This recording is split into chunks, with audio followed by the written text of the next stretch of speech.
सुप्रभात विद्यार्थी मित्र हो. आपला SYBA मराठी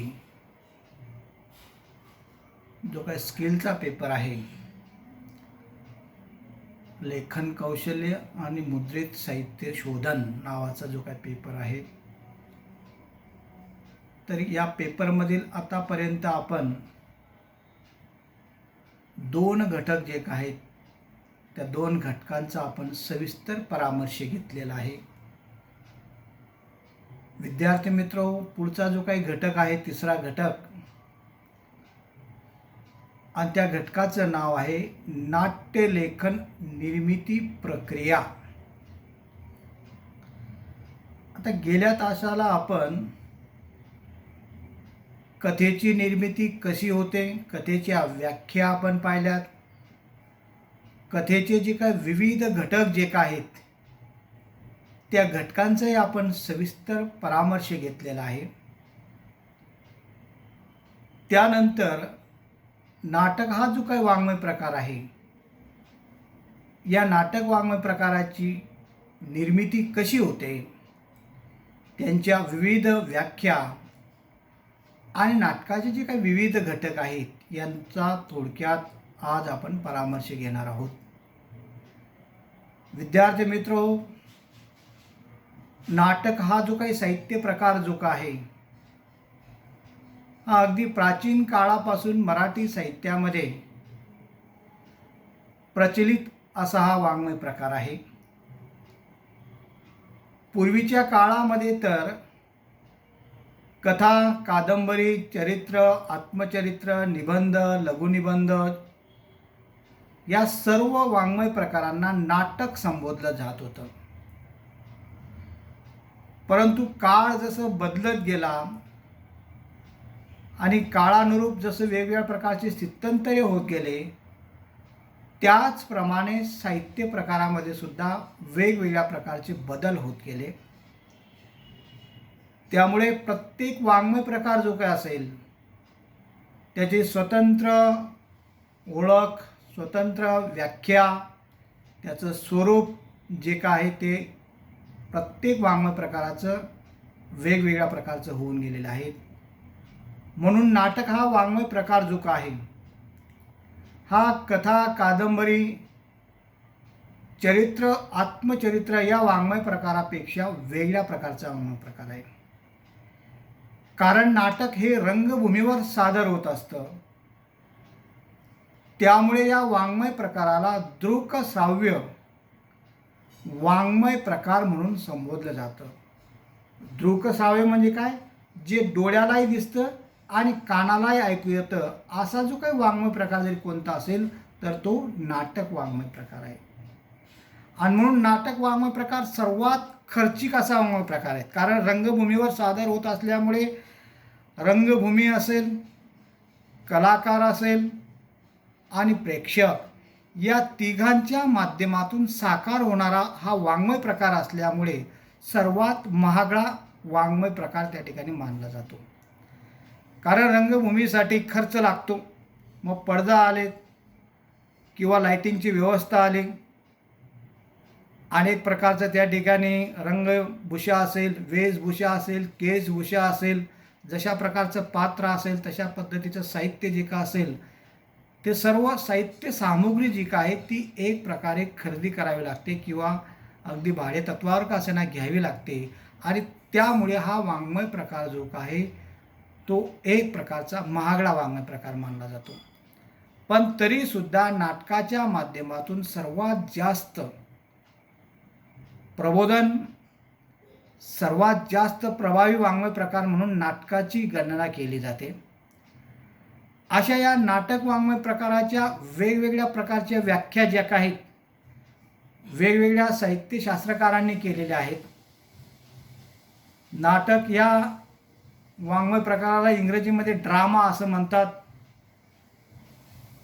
तर हा जो काही ड्रामा हा जो काही शब्द आहे तो ग्रीक शब्द जो काही ड्रान नावाचा जो काय आहे DRAN, त्या ड्रानपासून ड्रामा झालेला आहे आणि त्यालाच मराठीमध्ये नाटक असं संबोधलं जातं.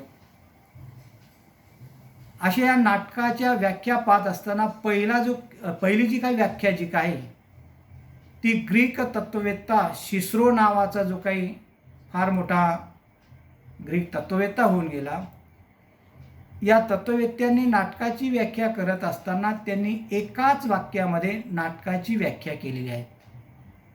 ते म्हणतात की नाटक म्हणजे जीवनाचे अनुकरण, चालीरीतीचा आरसा असतो, असं त्यांनी नाटकाची व्याख्या केलेली आहे.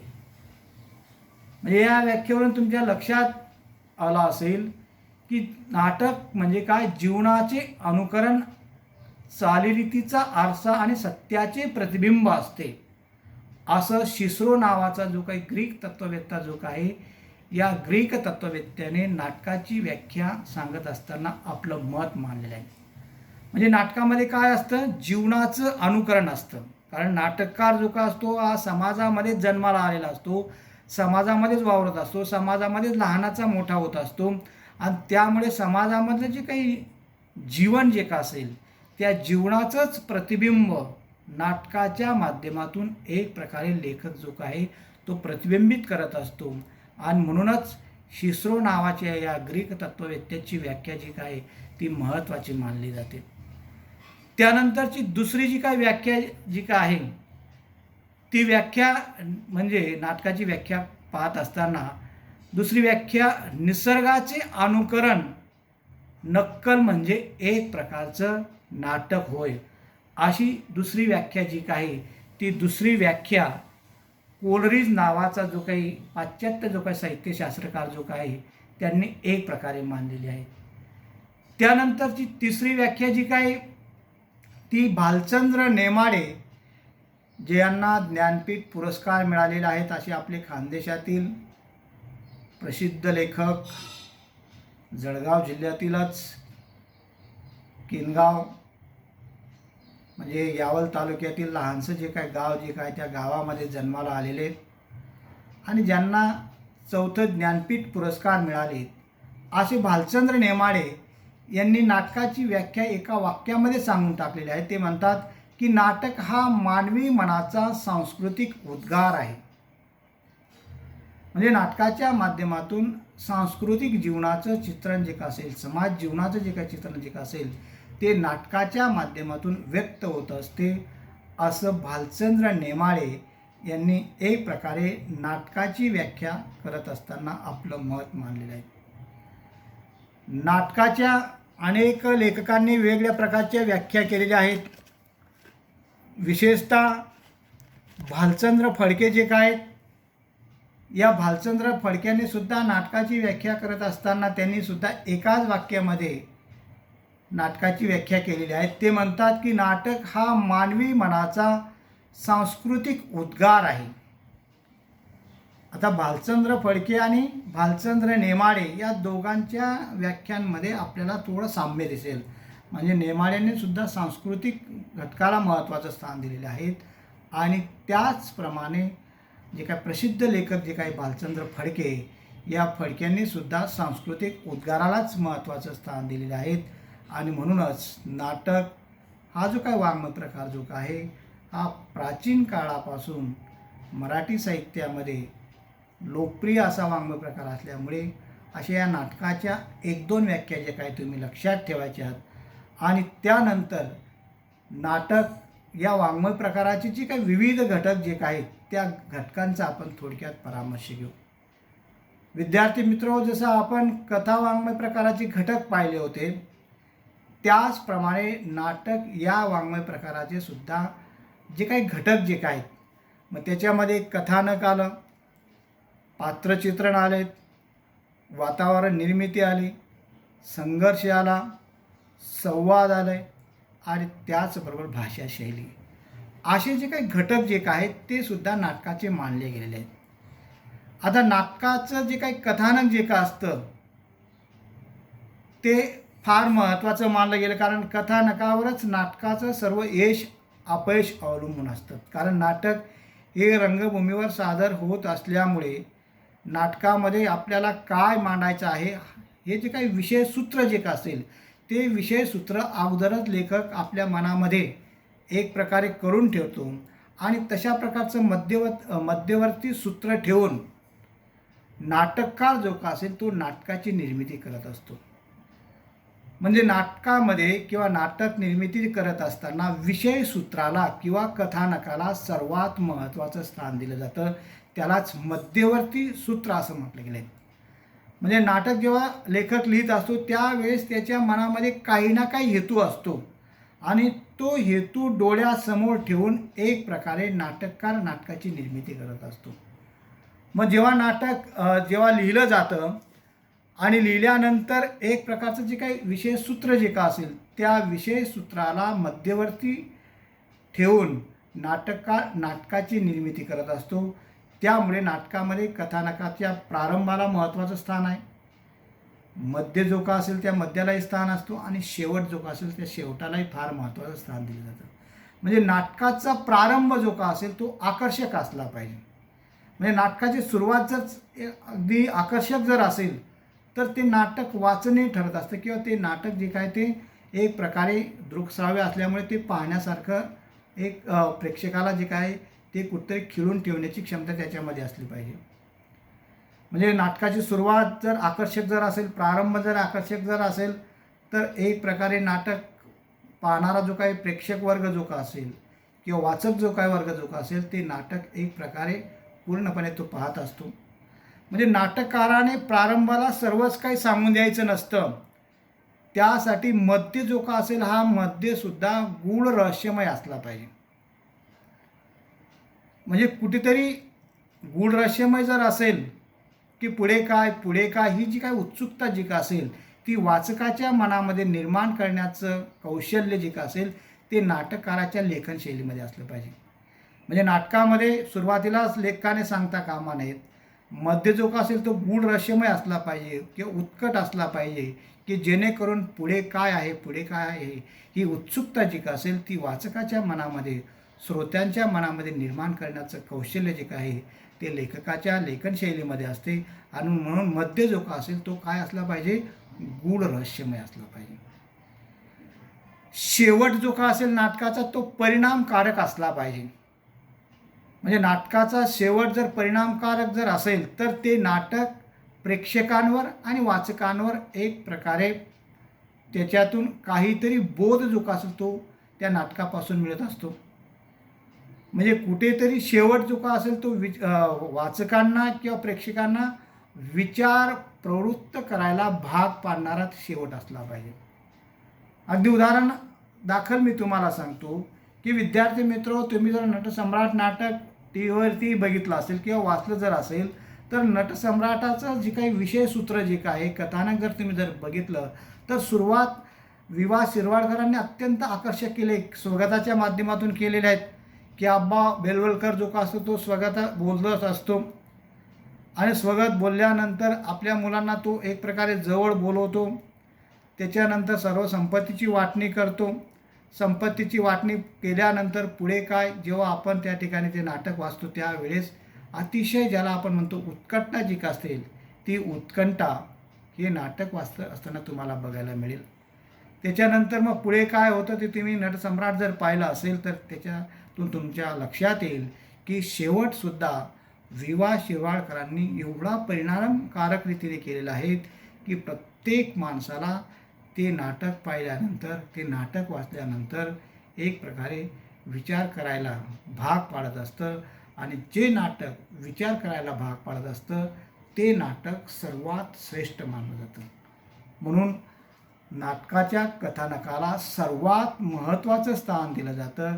नाटकाच्या कथानकाशिवाय नाटक यशस्वी होऊ शकत नाहीत.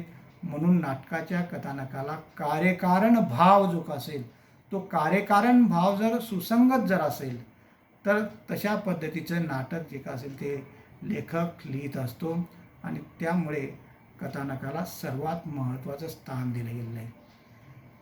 त्यानंतर नाटकाचं दुसरा जो काही घटक आहे तो म्हणजे प्रसंगांची गुंफण.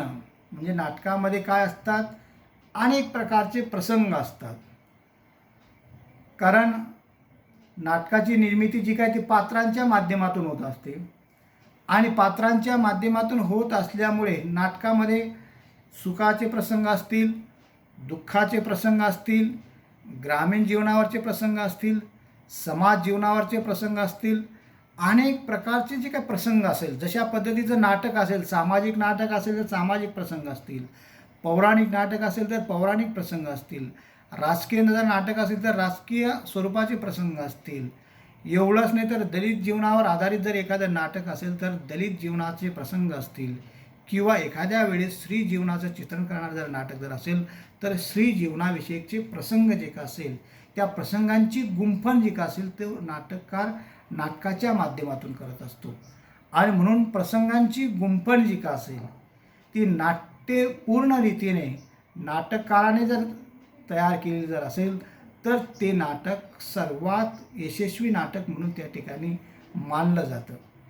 अनेक नाटकं आपल्याला सांगता येतील की जी नाटकं रंगभूमीवर यशस्वी झालेली आहेत. मग त्याच्यात नटसम्राट आहे, एकच प्याला आहे, किंवा अगदी घाशीराम कोतवाल असतील, किंवा शांतता कोर्ट चालू आहे, अशी आपल्याला अनेक नाटकांची नावं सांगता येतील. आजकालच्या कालखंडामधले आदांतर जे काही नाटक आहे जयंत पवारांचं, ते नाटक त्या ठिकाणी आजही एक प्रकारचं प्रसंगांच्या गुंफणामुळे ते नाटक लोकप्रिय ठरलेलं आहे.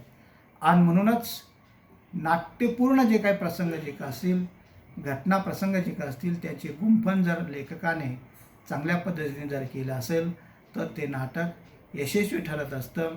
म्हणून प्रसंग जे काही असतात या प्रसंगांचे गुंफण यात दुसरा जो काही घटक जो आहे या घटकाला सुद्धा फार महत्त्वाचं स्थान दिलं जातं. त्यानंतर मित्र तिसरा जो काही घटक आहे तो म्हणजे पात्रचित्रण, किंवा त्याला आपण व्यक्तिचित्रण असं म्हणतो. पण व्यक्तिचित्रण जे काय असतात ते कथा कादंबरीमध्ये असतात, तर नाटकामध्ये काय असतात, पात्र निर्मिती व चित्रण असते.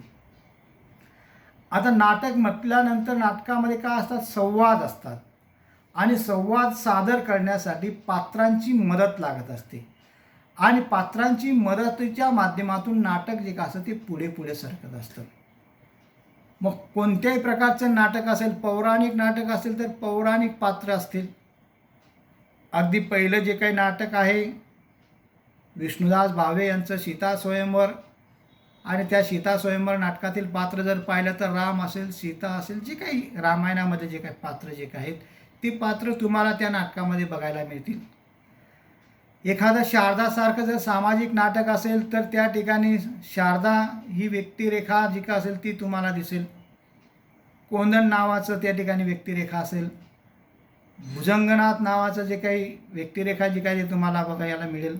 म्हणजे जशा पद्धतीने नाटक असेल, सामाजिक असेल, राजकीय असेल, पौराणिक असेल, दलित जीवनावर असेल, किंवा स्त्री जीवनाविषयक असेल, कोणत्याही प्रकारचं जर नाटक असेल तरी त्या नाटकामध्ये जशा पद्धतीचं त्या ठिकाणी नाटक असेल तशा प्रकारची पात्र निर्मिती जी काय तो एक प्रकारे लेखक करत असतो.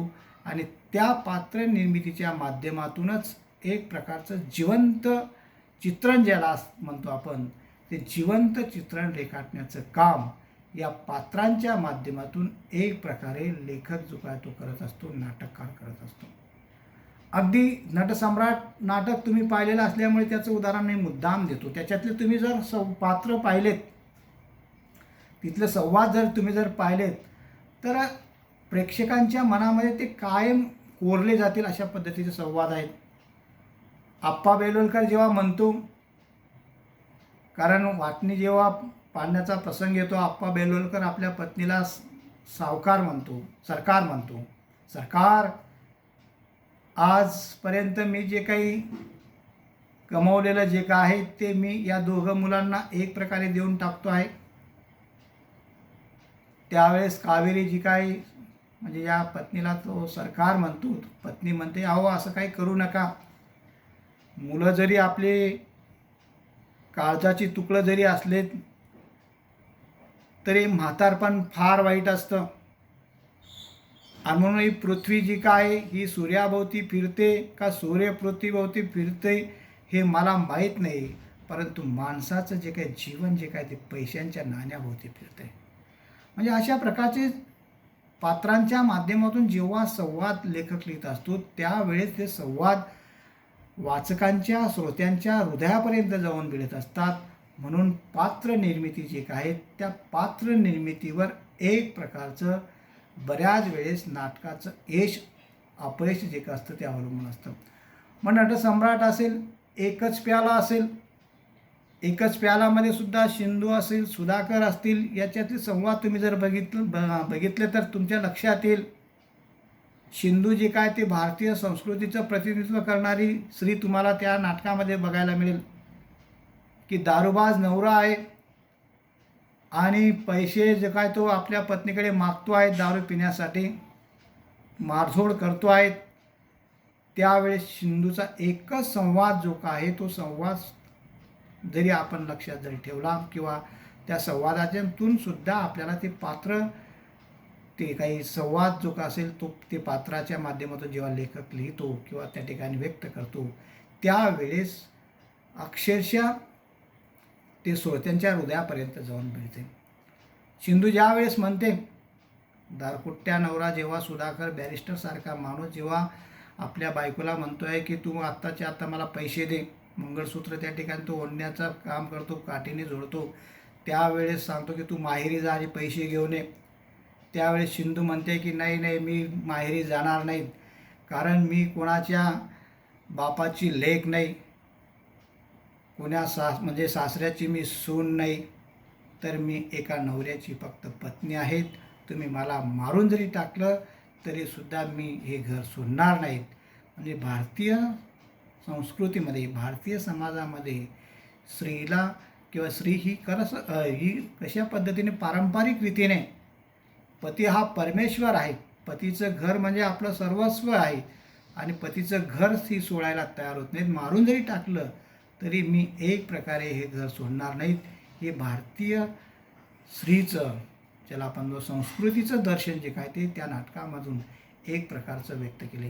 म्हणजे दारूबाज नवरा जरी असला तरीसुद्धा स्त्रीने त्याच्याशी सुद्धा संसार जो का असेल तो कशा पद्धतीने केला पाहिजे हे त्या सामाजिक नाटकाच्या माध्यमातून अत्यंत वास्तव पद्धतीने सांगितलेलं आहे. त्यानंतरचा पुढचा जो काय मुद्दा जो काय तो आहे संघर्ष, नंतर संवाद आणि प्रयोगशीलता. या 3 मुद्द्यांवर आपण पुढच्या वेळेस चर्चा करू. कारण ग्रामीण भागामध्ये थोडं नेटवर्कचा प्रॉब्लेम असतो, त्यामुळे आपण एकाच तासिकेमध्ये जर हे सर्व जर शिकवण्याचा प्रयत्न केला तर 40 मिनटं लागून जातील. 40-45 मिनटामध्ये तुम्हाला त्या ग्रामीण भागामध्ये नेटवर्कचा प्रॉब्लेम असल्यामुळे थोडंसं आपण 2 याच्यामध्ये विभागामध्ये हे जो काही मुद्दे जे काय 3-3 मुद्दे जे काय ते आपण शिकू. पुढचा मुद्दा आपण बघू.